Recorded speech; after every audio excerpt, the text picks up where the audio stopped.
सास लाई शहर की बहू। घोटकपुर गांव में शकुंतला अपने बेटे रितेश के साथ रहती थी। रितेश की अब शादी की उम्र हो चुकी थी। शकुंतला उसके लिए लड़की ढूंढने की तैयारी शुरू कर रही थी, लेकिन शकुंतला की ख्वाहिश थोड़ी ज्यादा ही एक्स्ट्रा थी। रितेश बेटा, मैंने सोच लिया है, मैं तो तेरे लिए शहर की बहू ही लाऊंगी।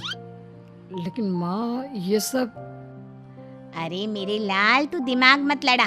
तू बस शादी के मंडप में बैठ जाना, बाकी सबकी जिम्मेदारी मेरी। बहुत इतराती है ना गांव की आस पड़ोस की औरतें, मेरी बहू ऐसी है, मेरी बहू वैसी है, ये वो। अब देखना, अपनी इज्जत को बढ़ाने के लिए कैसे मैं एक शहर की बहू को लाती हूँ घर में। ठीक है माँ, वो बात तो समझ में आई, लेकिन आप एक शहर की बहू लाओगी कहाँ से?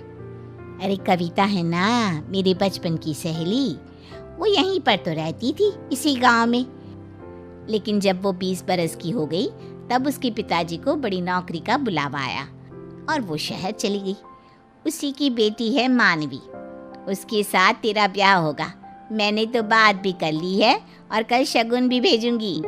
बचपन की सहेलियां शकुंतला और कविता एक दूसरे को मिलती हैं और दोनों परिवार आपसी सहमति से रितेश और मानवी का रिश्ता पक्का करते हैं और चंद दिनों में रस्मों रिवाजों से उन दोनों की शादी भी हो जाती है। शादी के बाद मुंह दिखाए के दिन गांव की सारी आस पड़ोस की औरतें शकुंतला के घर इकट्ठा हो जाती हैं।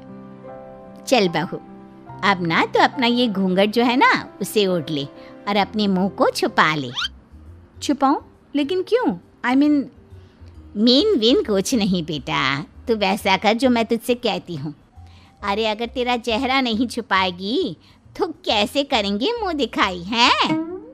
शकुंतला मानवी के साथ हॉल में सबके सामने आती है। जब सभी मानवी का चेहरा देखते हैं तो सारे आश्चर्यचकित रह जाते हैं। अरे वाह वाह, क्या बहू लाई हो शकुंतला बहन, एकदम कोहिनूर। हाय, किसी की नजर ना लगे इस कमल से चेहरे को। वाकई में तो बड़ी भाग्यशाली है शकुंतला, जो तेरे घर में एक शहर की बहू आई है। वही तो, रूप रंग और चाल चलन भी कितना सुंदर है मानवी बहू का। पढ़ी लिखी भी है और इतनी होनहार भी। मैंने तुम सबसे कहा था ना कि मेरी बहू लाखों में एक होगी। अरे वादों की बड़ी पक्की है ये शकुंतला। हाँ, मानवी के आने से घर वालों की नजरों में शकुंतला की और भी ज्यादा इज्जत बढ़ जाती है। रोज कई लोग उसकी तारीफ करते और बधाइयाँ देते हैं, लेकिन शहर की बहू के आने से घर में जो परेशानियां पैदा होने लगती है, अब शकुंतला और रितेश को उसका सामना करना पड़ता है। मम्मी जी, ये क्या है यार? क्या है यार मतलब? मैं क्या तेरी यार हूँ क्या? है तमीज वमीज कुछ सिखाई नहीं क्या कविता ने तुझे? आई डोंट नो, आप मॉम को ही फोन करके पूछ लो ना। और वैसे भी आई डोंट थिंक कि मुझे तमीज नाम का कोई सब्जेक्ट था।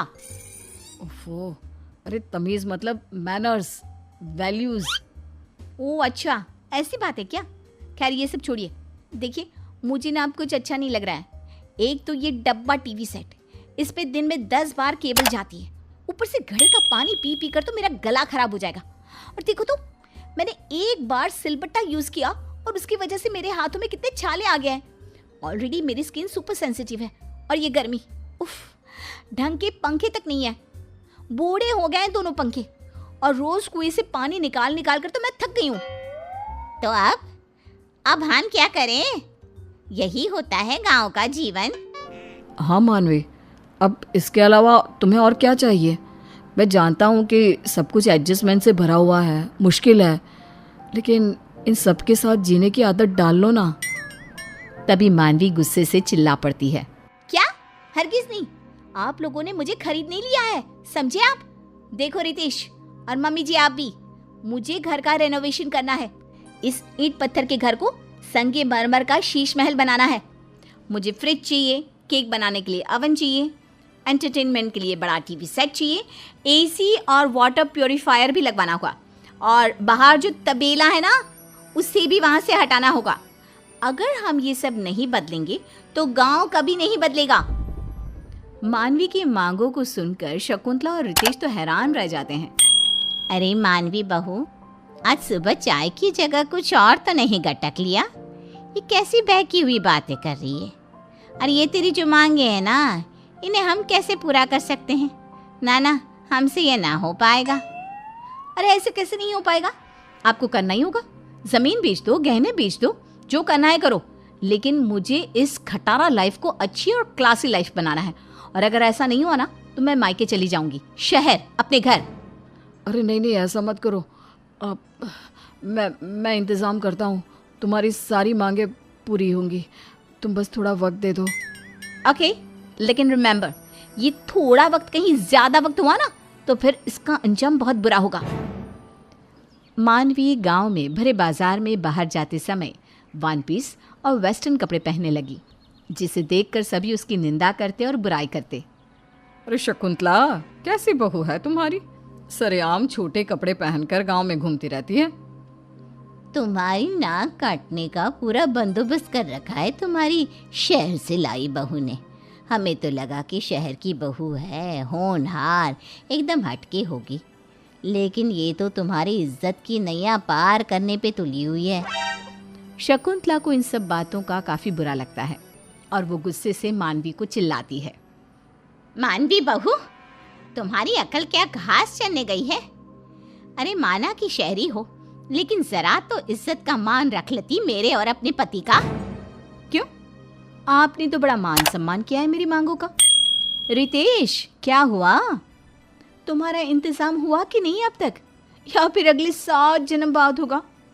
Bloody idiot people. गांव के लोग ना गांव में ही धस के रह जाएंगी। और रही बात मेरे छोटे कपड़े पहनने की, तो गलती गांव वालों के नजरिए में है, मुझ में नहीं। मेरा मन जो चाहेगा, जैसा चाहेगा, मैं वैसा ही करूंगी। ना तो आप मुझे रोक सकती हो और ना ही मैं अपने आप को रोकूंगी। You get that. मानवी अकड़ दिखाकर अपने कमरे में चली जाती है। शकुंतला और रितेश चिंताग्रस्त होकर एक दूसरे को देखते हैं। क्या सोचकर लाई थी इस कलमुही को यहाँ पर, और क्या से क्या हो रहा है? दिन प्रतिदिन मेरे सर का पारा हाई करती रहती है ये बहू। मैं भी तंग आ चुका हूँ। अब इस दलदल से कैसे बाहर निकले माँ? अब तो एक ही उपाय है बेटा। दिन ब दिन मानवी धीरे धीरे पूरे घर को बर्बाद करने लगती है और वो क्लेश के सिवा और कुछ नहीं करती। फिर एक दिन अचानक से रितेश और शकुंतला मानवी के सामने कुछ कागज रखते हैं। अरे ये क्या है? कौन से पेपर्स हैं? अपनी ज़मीन मेरे नाम कर रहे हो क्या? I knew. आप लोग हो भले ही गांव के, लेकिन पैसा तो जम के भरा पड़ा है आप लोगों की तिजोरी में।